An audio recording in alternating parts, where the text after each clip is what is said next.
Ensemble pour ce temps d'agir. Puisque vous me permet d'apporter la méditation, j'ai choisi deux courts passages dans l'Épître aux Romains, chapitre 15, verset 7. Un passage que nous connaissons les uns les autres. Le micro. Le micro. Oui. Voilà, bon, je vais la bailler. Donc j'ai choisi un passage de Romains 15, 7, un passage que nous connaissons, en particulier la plupart d'entre nous, où il est dit « Accueillez-vous » ou « Prenez en charge », suivant la traduction, je crois que c'est la traduction Jérusalem.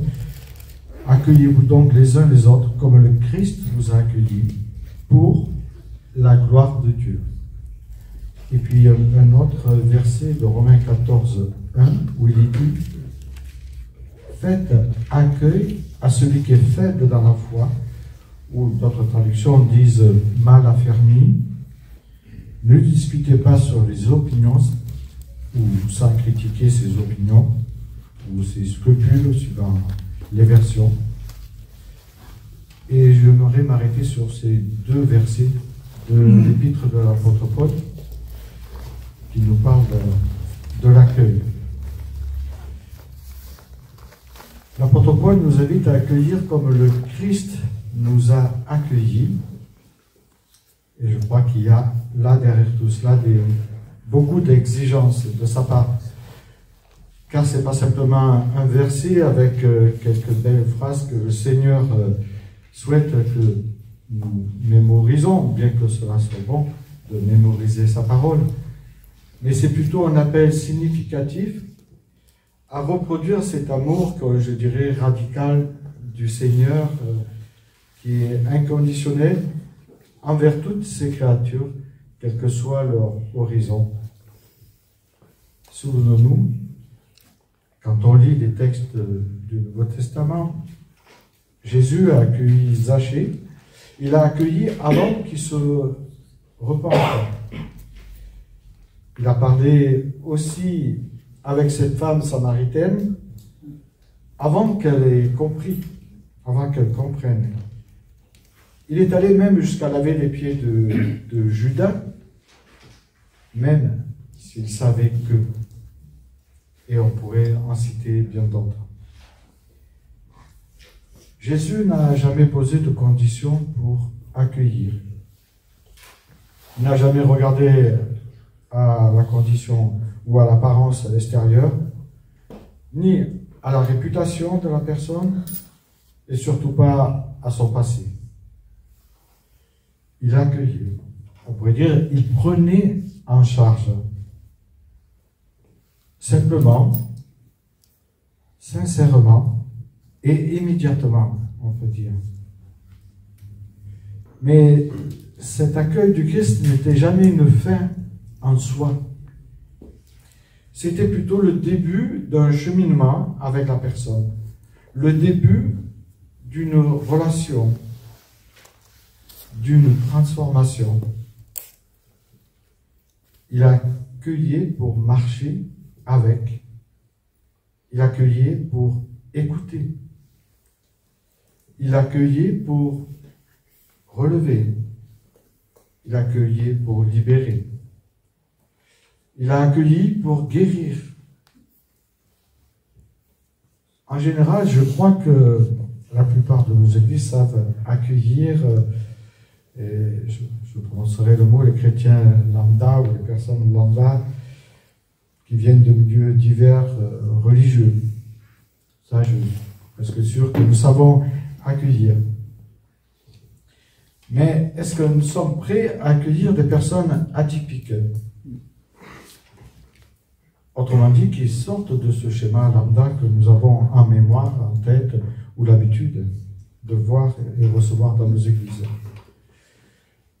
qui représentent des particularités ou une particularité peu commune, et on pourrait dire hors norme pour nous, chrétiens. Quand on observe notre environnement, nous réalisons, il ne faut pas sortir de Saint-Cyr pour cela, nous réalisons que notre société n'a plus de repères ni de références morales. Car un grand nombre de nos contemporains sont en conflit, en proie à des conflits, mais des conflits identitaires.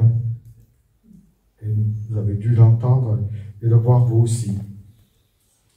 Ce qui peut nous déstabiliser dans un premier moment, nous donner de constater qu'il y a une certaine tendance, même on pourrait dire une grosse vague qui arrive. On la vit déjà, je dirais. Peut-être dans nos familles, peut-être dans nos amis, nos proches, nos quartiers, nos villages, nos villes, nos écoles, peut-être. Et parfois même dans nos églises. Alors, imaginons qu'une personne transgenre arrive dans notre église. Que faire? La fuir? La mettre de côté? La juger? Se refermer sur soi? Je crois qu'il y a 3 points importants, en tout cas pour ma part. C'est de préparer notre assemblée à accueillir ces personnes sans aucun esprit de jugement. C'est-à-dire savoir les prendre en charge les uns les autres. Puis, deuxièmement, si cette personne a fait une réelle expérience avec Dieu et qu'elle demande le baptême. Et là, ça se complique. Alors, nous devons prendre le temps de l'accompagner, de cheminer avec elle, spirituellement, pour que le Seigneur lui révèle, mais lui révèle en son temps, par son esprit, cette véritable identité qui se trouve en Christ.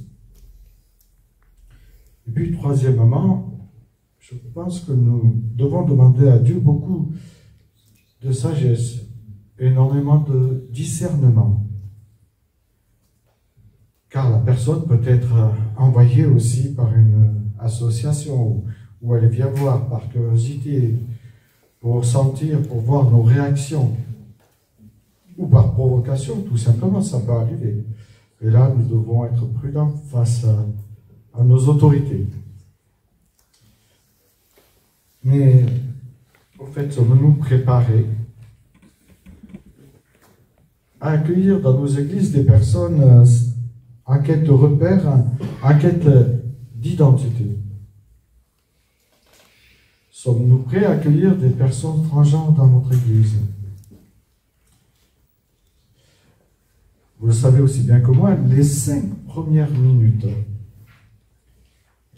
de notre accueil envers une personne qui arrive dans l'église sont cruciales pour qu'elle revienne ou qu'elle ne revienne pas. Donc, nous devons être prudents. Car ces 5 minutes, elles déterminent souvent si cette personne va revenir ou non.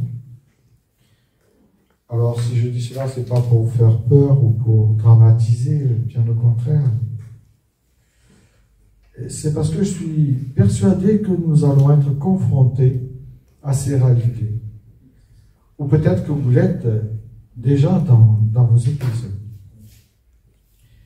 Et c'est pour cela que je sens qu'on a besoin d'un appel fort à nous préparer à accueillir comme le Christ le ferait. Prendre en charge chaque personne. Cependant, cette attention particulière à accueillir sans condition ne signifie pas que nous approuvons, que nous cautionnons, loin de là.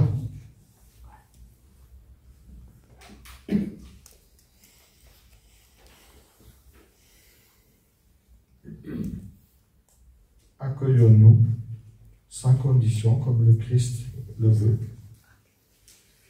Restons-nous, même si nous accueillons qui que ce soit, restons-nous fermement enracinés dans la vérité de l'Évangile et faisons confiance à Dieu pour faire son œuvre dans chaque cœur, pour transformer, pour toucher chaque personne, mais en son temps. Vous savez, notre Dieu n'est pas dépassé par cette époque, même si nous le sommes, loin de là, puisqu'il est créateur et recréateur de toutes choses. Et nous invite, nous autres, à ne pas être dépassés par ce que nous voyons, entendons et recevons. Devant ce monde qui traverse une période de grands bouleversements, d'identité, le Seigneur nous invite à ne pas dormir, à ne pas fuir la réalité du moment, mais à l'affronter avec l'aide de sa grâce pour accueillir comme lui le ferait. Il a été beaucoup critiqué, Jésus, dans cet accueil qu'il avait pour les uns, pour les autres. Alors que le Seigneur prépare son Église à aimer, à accompagner ces personnes en quête d'identité, est très loin de nos repères habituels. Et il y a un verset qui m'a interpellé aussi, c'est dans Matthieu 19, 25. Les disciples, quand ils ont entendu Jésus, furent très étonnés et dirent, mais donc Seigneur, qui peut être sauvé? Jésus les regarda et leur dit, bien sûr qu'aux hommes c'est impossible, mais à Dieu tout est possible. Que le Seigneur nous donne d'être prêts à voir en chaque personne qui passe devant nous une âme à sauver, une âme à accompagner, pour qu'elle découvre sa réelle identité en Christ. Je vous invite à prier.